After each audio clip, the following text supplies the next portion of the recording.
السلام علیکم ورحمۃ اللہ وبرکاتہ۔ آج ہم جو چیپٹر ہم نے سٹارٹ کیا تھا یورپین ہسٹری کا، نیپولین بوناپارٹ، اس کا لاسٹ پارٹ کرنے لگے ہیں جس کا نام ہے the down fall of Napoleon. اچھا، یہ دیکھتے ہیں ہم کہ نیپولین کا ڈاؤن فال کیسے ہوا۔ ویسے تو ہم نے دیکھا کہ جو اس کی وار سٹارٹ ہوئی تھی تو اس میں نیپولین کا ڈاؤن فال سٹارٹ ہو گیا تھا، نیپولین کو شکست ہوئی تھی۔ وہ جو فورتھ کولیشن بنا تھا، جو کانگریس سسٹم کا فورتھ کولیشن، وہ سکسیسفل ہوا، انہوں نے نیپولین کو شکست دی۔ اب ہم وہ پوائنٹ ڈسکس کریں گے کہ کون کون سے وہ پوائنٹ تھے، کون کون سی وہ چیزیں تھیں جن کی وجہ سے نیپولین کا ڈاؤن فال ہوتا ہے۔ دیکھتے ہیں ہم جو اس کی مین کازز ہیں۔ انٹروڈکشن ویسے ہی ہم نے دینا ہوتا ہے۔ یہ یاد رکھیے گا کہ جب بھی ہم پیپر سٹارٹ کرتے ہیں، پیپر لکھتے ہیں یورپین ہسٹری کا سی ایس ایس یا کسی بھی مقابلے کے ایگزام میں، تو وہاں پہ ہم بہت ساری چیزیں پیپر کو اٹریکٹیو کرنے کے لیے لکھتے ہوتے ہیں۔ ایک کہ کسی ریکمینڈڈ بک کا حوالہ، اور کوٹیشنز مختلف آتھرز کی، جو مستند آتھرز ہوتے ہیں ان کا۔ اس کے علاوہ کچھ چارٹس ہم بناتے ہوتے ہیں، یورپین ہسٹری ہے یا کوئی اور پیپر ہے جس میں میپ کی ضرورت ہے تو وہ بناتے ہوتے ہیں، ریفرنسز دیتے ہوتے ہیں، ریکمینڈڈ بکس کے حوالے دیتے ہوتے ہیں۔ تو اس طرح اس کو جو چار چاند لگتے ہیں وہ آپ کو پھر نمبر زیادہ لینے میں آپ کی ہیلپ کرتے ہیں۔ اب دیکھتے ہیں یہاں پہ کازز کی ہم بات کر رہے تھے۔ لمیٹیشن آف ہیومن ایبلٹی، یہ کیا سین ہے کہ لمیٹیشن ہو گئی تھی، جو ہیومن ایبلٹی تھی نیپولین کی، وہ جیسے مشین کام کر رہی ہوتی ہے وہ والا سین تھا نیپولین کا۔ تو وہ کہتے ہیں کہ یہ بہت بڑی اس کا فالٹ تھا ہیومن ایبلٹی کا، مطلب اس میں انسانیت کم ہونے لگی تھی، آہستہ آہستہ ہارش قسم کا بندہ بننے لگا تھا، جیسے مشینیں چلتی ہیں جن میں کوئی سینس ہی نہیں ہوتی، وہ والا سین ہو رہا تھا، ایگزاشن تھی اس میں۔ اچھا، ملیٹریزم، اس نے ملٹری کو پروموٹ کیے رکھا اور کسی چیز پہ کوئی توجہ نہیں دی، یہی چیز اس کے ڈاؤن فال کا سبب بنی۔ پھر ماسکو کمپین، یہ سب سے بڑی ریزن ہے۔ یہ کیوں بڑی ریزن ہے؟ یہاں پہ ہم دیکھتے ہیں کہ 6 لاکھ جو آرمی لے کے جاتے ہیں 1812 میں، اس میں سے کتنے مر جاتے ہیں؟ 5,80,000، اور یہ ویل ٹرینڈ آرمی تھی اس کی، نیپولین کی۔ 5,80,000 لوگ یہاں پہ مرتے ہیں۔ تو اس کا نتیجہ یہ ہوتا ہے کہ نیپولین آگے جتنی بھی جنگیں لڑتا ہے وہ اپنی جو نیو آرمی بناتا ہے اس کے ذریعے لڑتا ہے، اور نیو آرمی جو ہے وہ ویل ٹرینڈ نہیں تھی، ان کے پاس وہ اسلحہ نہیں تھا، وہ کیپیبلٹی نہیں تھی، تو جس کی وجہ سے وہ پھر آگے جتنی بھی جنگیں ہوئی ہارتا گیا۔ After the forceful and in experience recruitments, یہ دیکھیں، یہ آگے میں نے اس کو لکھ دیا کہ آگے جو اس نے ریکروٹمنٹس کی وہ لوگ ان ایکسپیرینس تھے اور فورسفل ریکروٹمنٹس تھی، مطلب ہر گھر سے اس نے کہا کہ ایک ینگ بندہ مجھے چاہیے۔ اچھا، برٹش نیول سپیریئرٹی، یہ تو پکی جو ہم کہتے ہیں کہ سب سے مین جو ریزنز تھی نیپولین کے ڈاؤن فال کے، اس کی یہی تھی کہ وہ برٹن کو ہرا ہی نہیں پایا، جس کے ساتھ یہ مسلسل جنگ میں تھا۔ ہم دیکھتے ہیں ٹرفلگار میں، دیکھتے ہیں ہم نائل کی وار میں، دیکھتے ہیں وہاں پہ وہ ہاتھ بھی نہیں رکھنے دیتا ہے اس کو، فرانس کو، برٹن، اس کی جو نیوی ہے، اس نے کبھی بھی نیپولین کو فتح نہیں حاصل کرنے دی، خاص طور پہ جو جتنی بھی جنگیں لڑی نیوی کے ساتھ۔ امپریزنمنٹ آف پوپ، اس نے پوپ کو کچھ عرصے کے لیے قید میں رکھا، جس کی وجہ سے پورے یورپ میں جو کرسچینٹی فیکٹر تھا وہ اس کے اندر لوگوں کے اندر ہیٹ آ گئی، لوگ اس کو ڈس لائک کرنے لگ گئے نیپولین کو، تو یہ تھا۔ اچھا، ایک اور ریزن ہے پیننسولر وار، یہ وہ اسپین والی تھیں، اسپین میں گوریلا وارفیئر تھا، ریزسٹنس تھی، لوکل جو پیپل تھے وہ فارن فورسز کو ایکسیپٹ نہیں کر رہے تھے، جس طرح آج کل ہمارے افغانستان میں ہے، میں پہلے بھی بتا چکا ہوں۔ تو یہ 1808 سے 1814 تک ہوئی۔ تو اس کا نیپولین خود کہتے ہیں کہ این السر دیٹ ڈسٹرائڈ می، کہ یہ وہ السر ہے جس نے مجھے تباہ کیا۔ اچھا، یہ دیکھیں ہم یہاں پہ پرتگیز اسپینش پیپل، اسپین کے لوگ، برٹن، یہ سارے اس کے خلاف ہوئے اور ٹرفلگار میں بھی اس کو شکست دی. اس کے 70,000 سولجرز کو بھی انہوں نے سرنڈر کیا اور اسپین میں مسلسل گوریلا وارفیئر ہوتا رہا اور فرانس جو ہے، نیپولین جو ہے، اس کو سکسیس نہیں ہوئی. ایک اس کی اور ریزن ہے ایگوئزم. اس میں بہت ایگو تھا جس کی وجہ سے نیپولین کو شکست کا سامنا کرنا پڑا. جو کہتا ہے کہ میں خدا ہوں، ٹھیک ہے نا، یہ اس ٹائپ کا بندہ تھا کہ اس میں آکڑ تھی، کسی کی بھی اس کا رسپیکٹ نہیں کرتا تھا. یہ کسی شخص کی بھی رسپیکٹ نہیں کرتا تھا، یہ اپنی مانتا تھا، جو اس کو اچھا لگتا تھا وہی کرتا تھا. یہاں پہ ٹیلی رینڈ کی ایک ہے quotation: his victories made him proudly refuse to listen advice of others. یہ ٹیلی رینڈ کی بات ہو رہی ہے. وہ کہتے ہیں کہ یہ جو نیپولین ہے اس کو کس چیز نے پراؤڈی کیا؟ جو اس کی فتح تھی انہوں نے. اچھا، پھر کانٹیننٹل سسٹم ہم دیکھتے ہیں کہ کانٹیننٹل سسٹم پچھلے چیپٹرز میں ہم نے ڈسکس کیا کہ وہ فیل ہو گیا تھا. تو وہ کہتے ہیں کہ یہ جو کانٹیننٹل سسٹم تھا یہ بھی اس کی شکست کی ایک ریزن بنا، وجہ بنا. رول آف نیپولین ریلیٹیوز: اس کے جو ریلیٹیوز تھے وہ حاسدی تھے، حسد کرتے تھے، جس کو ہم کہتے ہوتے ہیں کہ جو منافق ٹائپ کے تھے تو وہ اس کے ساتھ منافقت کرتے تھے، جیلسی رکھتے تھے. اس کی اپنی سسٹر بھی اس کے ساتھ مخلص نہیں تھی.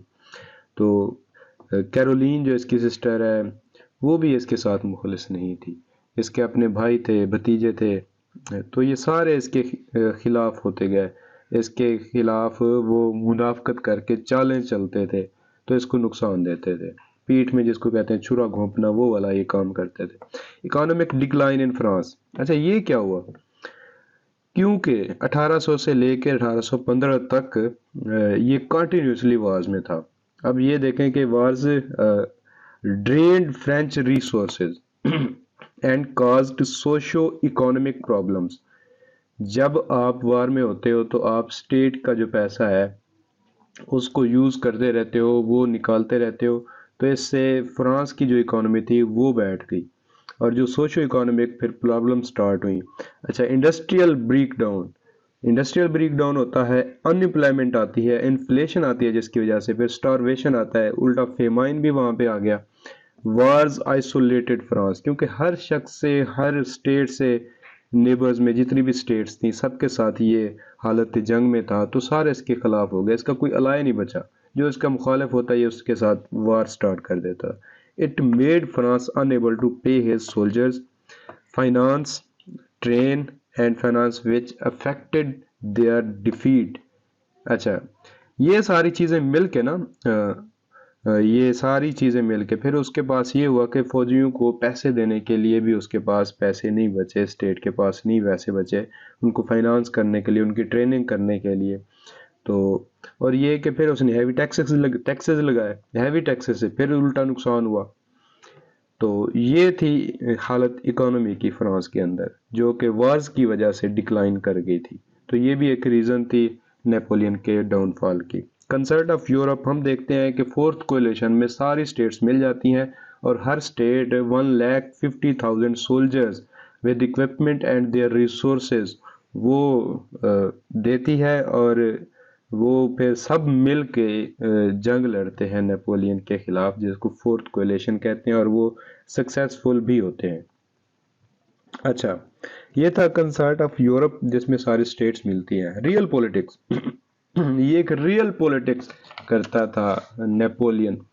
تو جیسے دو تھیوریز ہیں، آئیڈیالزم، ریئلزم، تو یہ ریئلزم کا حامی تھا. تو لوگ کہتے ہیں کہ یہ اتنا ریئلزم تھا کہ اس میں احساس ہی ختم ہو گیا تھا. تو اس کی وہی ساری باتیں ہیں. Always put your heart in your head, وہ والی مثال اس پہ آتی تھی. کننگ تھا، ریموول آف اسپینش کنگ، اس نے بھائی اس کا لگا ہوا تھا اس کو ہٹا دیا. انٹرسیپشن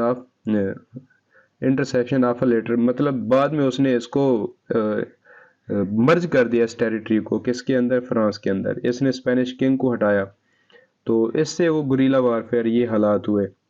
I know، اس کی اب کوٹیشن ہے، I know when to exchange the lions king. I know when to exchange the lion's skin for that of fox. کہ میں جانتا ہوں کہ شیر کی سکن کو لومڑی کی سکن سے کب چینج کرنا ہے. اچھا اس کے ایٹیٹیوڈ میں سٹفنس تھی, ڈیسپریٹ ایکشنز تھے اس کے. اچھا انفلیکسیبلٹی تھی. کیا تھا یہ؟ فلیکسیبل نہیں تھا, ہارڈ قسم کا بندہ تھا. جب ایک بات کہہ دیتا تھا بس کہہ دیتا تھا, چاہے اس کا بعد میں کتنا نقصان ہی کیوں نہ اٹھانا پڑے. ہم دیکھتے ہیں کہ اس کی انفلیکسیبلٹی کانفیڈریشن آف رائن میں آئی, جب اس نے کانفیڈریشن آف رائن بنائی. کانٹیننٹل سسٹم میں ہم نے دیکھا کہ اس کو فلیکسیبل ہونا چاہیے تھا, نہیں ہوا, تو جس کی وجہ سے کانٹیننٹل سسٹم بیٹھ گیا اور اس کو شکست کا سامنا کرنا پڑا.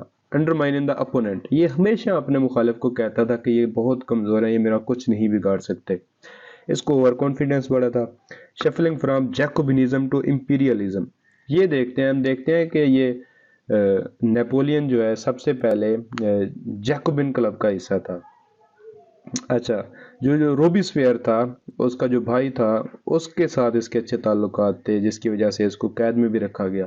مطلب یہ کہ ریپبلکنزم کا یہ حامی تھا, لیکن یہ پھر سٹیٹ کو ریپبلکنزم سے امپیریلزم کی طرف لے کے گیا. تو اس کی یہاں پہ بھی ایک کوٹیشن ہے, the future will discover whether it was not better for repose of world that neither Rousseau nor I had ever been born. کہ یہ وقت طے کرے گا کہ روسو اور میں, ہم دونوں کو پیدا نہیں ہونا چاہیے تھا. بس یہ تھا کہ اس پوائنٹ میں, ویسے تو یہ کوٹیشن لکھی میں نے, اس پوائنٹ میں یہ لکھنا تھا سفلنگ فرام دا جیکوبنزم ٹو امپیریلزم, کہ پہلے یہ جیکوبن کلب کا حصہ تھا, تو ان کی جو آئیڈیالوجی تھی کہ فرانس جو ہوگا ریپبلک ٹائپ ہوگا, تو اس کو اس نے کنورٹ کیا امپیریلزم میں. اچھا پھر خود کو اس نے ایمپرر بنا دیا. تو ہم دیکھتے ہیں کہ آگے یہ بھی اس کی ایک ریزن تھی. اچھا اب اس کی ہم ایویلیویشن کرتے ہیں نیپولین کی. ہم کہتے ہیں کہ اس کا جو برین تھا, اب یہ مختلف رائٹرز کی میں نے آپس میں یہاں پہ لکھے ہوئے. ایکسٹرا آرڈنری برین تھا اس کے پاس, ایک اچھا کریکٹر تھا, great power to work and organisation تھی, آل قسم کی ہر طرح کی اس میں کوالٹیز تھیں, ایک ایز اے سولجر بھی, ایز اے اسٹیٹ مین بھی. تو یہاں پہ ایک اس کی کوٹیشن ہے, Waterloo will erase the memory of my all victories. اچھا کہ جو واٹر لو ہے یہ میری ساری جو وکٹریز ہیں اس کو اریز کر دے گا, لیکن ایسا نہیں ہوا, کیونکہ اس کے علاوہ بھی جنگوں کے علاوہ بھی نیپولین کے بہت سارے کارنامے تھے, کہ فرانس کو جو اس نے نیپولین نے کوڈ دیا, یا اس کے علاوہ جو اس نے فرانس میں اصطلاحات کروائی تھی جو آج تک آ رہی ہیں. تو یہ ساری چیزیں نیپولین کی جو تھیں, ان کی وجہ سے نیپولین کبھی بھی صفحہ ہستی سے نہیں مٹا.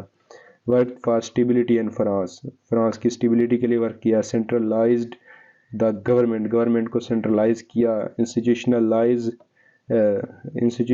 کیا, انسٹیٹیوشنل ریفارمز لے کے آیا. ہیرالڈ کہتا ہے وہ نیپولین فیل, کہ نیپولین فیل کیوں ہوا؟ وہ کہتا ہے کہ اس میں ایگو تھا.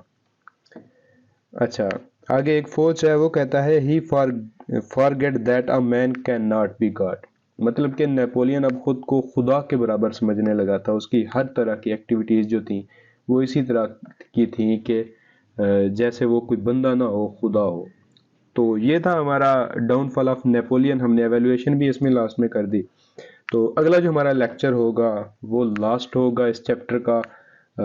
وہ کیا ہوگا بھلا؟ وہ پاسٹ پیپرز ہوں گے اور وہ کوٹیشنز ہوں گی, جو میں نے آپ سے وعدہ کیا ہوا تھا کہ میں ریکمینڈڈ بکس میں سے وہ کوٹیشنز لے کے آؤں گا, ریکمینڈڈ بکس کا حوالہ لے کے آؤں گا, ریفرنسز لے کے آؤں گا, تاکہ آپ کو ریکمینڈڈ بکس کو پڑھنے کی ضرورت نہ پڑے. اسی لیکچرز میں ہی جن کو آپ سن رہے ہیں, اسی کو ری رائٹ کر کے اور انہی کو ہی آپ یاد کر کے اپنے کوٹیشنز کو پٹ کریں گے ایف پی ایس سی کے جو آپ کے مقابلے کے ایگزام ہوں گے ان میں. اچھا تو بہتر یہی ہوگا, میرا آپ لوگوں کو مشورہ ہے کہ جو میں لیکچرز یہاں پہ یوٹیوب پہ ڈال رہا ہوں ان کو آپ لکھ لیا کریں تسلی کے ساتھ, کیونکہ میں آپ کو نظر آ رہا ہوگا کہ آواز جو ہے بہت ہی کلیئر ہے. تقریباً میں ہر چیز اس میں انکلوڈ کر رہا ہوں, ریکمینڈڈ بکس, ریکمینڈڈ ٹاپکس, ہر چیز, کوٹیشنز, تو آتھرز. تو اس طرح آپ سب کو ملا کے سب کو یہاں پہ اگر آپ ری رائٹ کر رہتے ہو تو یہ آپ کے لیے بہتر ہوگا. تو تب اب نیکسٹ لیکچر تک کے لیے اللہ حافظ، اپنا خیال رکھیے گا، بہت بہت شکریہ.